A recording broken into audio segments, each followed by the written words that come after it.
వదినా టైం అవుతుంది. వస్తున్నానయ్యా, హారతి తీసుకోండి.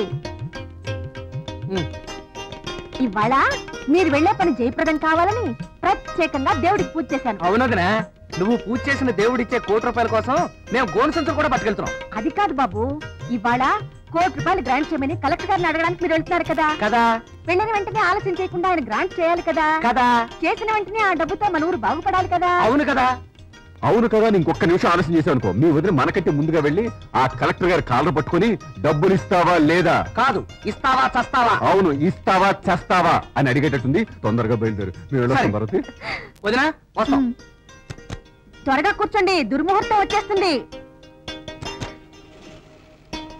క్షేమంగా వెళ్ళి లాభంగా రండి. సరే. పార్వతమ్మా, నమస్కారం అండి, రండి. క్షేమంగా వెళ్లి లాభంగా రండి అని భర్త గారిని మరిది గారిని సాగనంపావు. వాళ్ళు క్షేమంగానే పెడతారు, కానీ పట్టణానికి కాదు, పై లోకానికి. ఏమిటండి మీ అశుభ ప్రేలాపన? మరి అశుభంగా ఓ బెర్రి బాబులు దాన్ని ఇచ్చి నాకు కట్ట పెట్టారు కదా, అందుకే వాళ్ళకి ఓ అశుభం ఏర్పాటు చేశాను. ఇవేంటో తెలుసా తల్లి, వాళ్ళు ఎడుతున్న కారు తాలూకా బ్రేకులు. రాత్రికి రాత్రి మా వాళ్ళు ఓడబీకేశారు. ఈ పాటికి ఆ బ్రేకులు లేని కారు అడ్డదిడ్డంగా పల్లపు రోడ్లోంచి పోయి ఏ లోయలోనో పడిపోతుంది. ఆ అపూర్వ సహోదరులు ఇద్దరు చచ్చి నరకానికి పోతారు. పార్వతమ్మా, ఇప్పుడు నేను చేసి నీ పని చెప్పుకో, నీకు దిక్కున్న చోటు చెప్పుకో.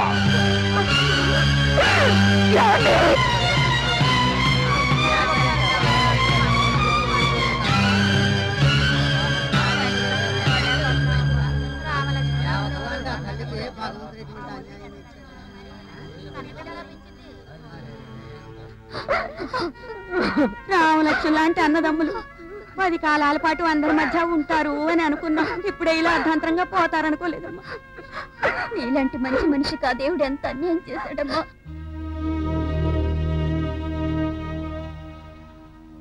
మహాజనులారా, ఉన్నతుడు ఉత్తముడు అయిన మన ఊరి ప్రెసిడెంట్ శ్రీ హరిశ్చంద్ర ప్రసాద్ గారు హఠాత్తుగా కన్నుమూయటం మన ఊరికే తీరని లోటు. నెహ్రూ గారి కుటుంబం మన దేశానికి ఎలా సేవ చేస్తూ వచ్చిందో, శ్రీ హరిశ్చంద్ర ప్రసాద్ గారి కుటుంబం కూడా తరతరాలుగా మన ఊరికి సేవ చేస్తోంది. బతికుండగా వారికి నిలువెత్తు దండ వేసి పూజ చెయ్యాలనుకునేవాణ్ణి. కానీ ఈ రోజున ఈ పరిస్థితుల్లో వారి ఫోటోకి దండ వేయాల్సి వస్తుందని నేను కల్లో కూడా ఊహించలేదు. ఇకపోతే కీర్తిశేషుడు శ్రీ పూలరంగడు గారు ఓ గాంధీ మహాత్ముడో ఓ గౌతమ బుద్ధుడో అవుతాడని ఆశించేవాణ్ణి. ఇలా హఠాత్తుగా దుర్మరణం పాలవుతాడని నేను ఎప్పుడూ అనుకోలేదు. ఏది ఏమైనప్పటికీ ఆ అపూర్వ సహోదరుల ఆత్మశాంతి కోసం మనందరం ఒక 5 నిమిషాలు మౌనం పాటిద్దాం.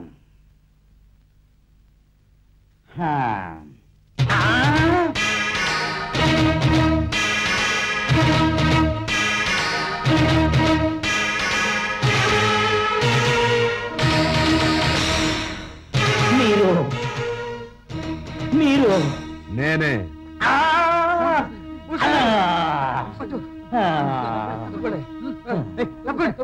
మీ అందరి ప్రేమాభిమానాలు ప్రార్థనలే మా ప్రాణాల్ని కాపాడాయి. మళ్ళీ నేను మీ ముందుకు వచ్చేటట్టు చేశాయి.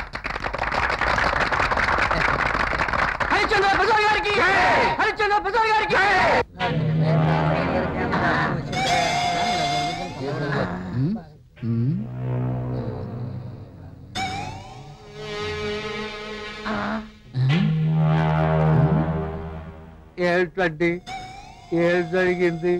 అంతా అలా ఉన్నారు. ఏం లేదు బాబు, హరిశ్చంద్ర ప్రసాద్ గారు ఆయన తమ్ముడు గారు యాక్సిడెంట్ లో పోయారు. అందుకని అందరూ బాధపడుతున్నారు. బాధపడాల్సిందే బాబు. ఊరుకోమ్మా, ఏం చేస్తాం? కష్టం నీకే కదమ్మా, ఊరందరికీ వచ్చినట్టే.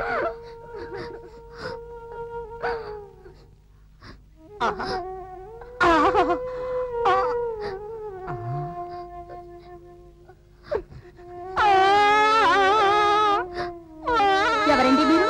అందరికన్నా అంత ఎక్కువగా ఏడుస్తున్నారు. లేదమ్మా, హరిశ్చంద్ర ప్రసాద్ గారు తమ్ముడు పూలరంగని.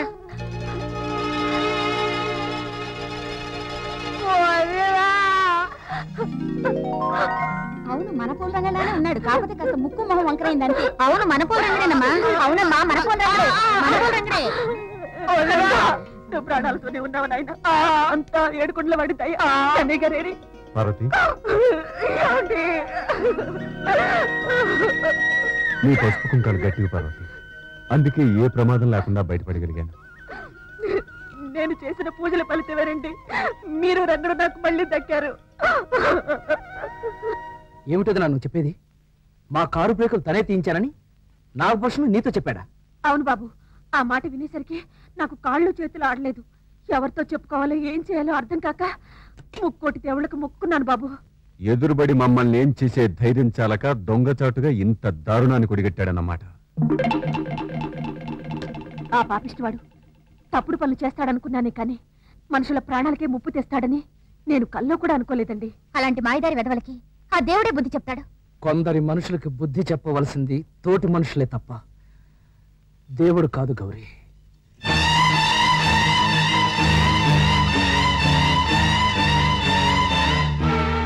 రంగా ఆగు. వదినా, నన్ను నా ఆవేశాన్ని ఆపకు. నేను ఇప్పుడే వెళ్ళి వాడంతా తేల్చేస్తాను. ఒక పాపిష్టి వాడిని చంపి హంతకుడు వై జైలుకి వెళితే నిన్ను జీవితాంతం తలుచుకుంటూ నేను కుమిలిపోవాలని నీ ఉద్దేశం? వదినా, నువ్వు వెళ్ళడానికి వీల్లేదు బాబు. తప్పదు, నీకు వెళ్ళాలనిపిస్తే నన్ను చంపి నా శవాన్ని దాటి మరీ వెళ్ళు.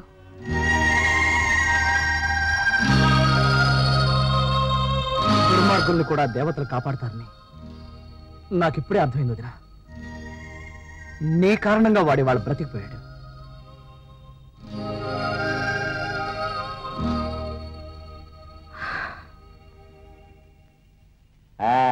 నిలువలేను నిదురపోను ఆశలు చేసిన అల్లరిలో అల్లరి ఊహల లాగిరిలో పొడిలో పేరంటాలే ఆడే అందాలేవు. నిలుపలేను వలపు నేను తనువే దాటిన తాకిడిలో పెదవే కందిన దోబి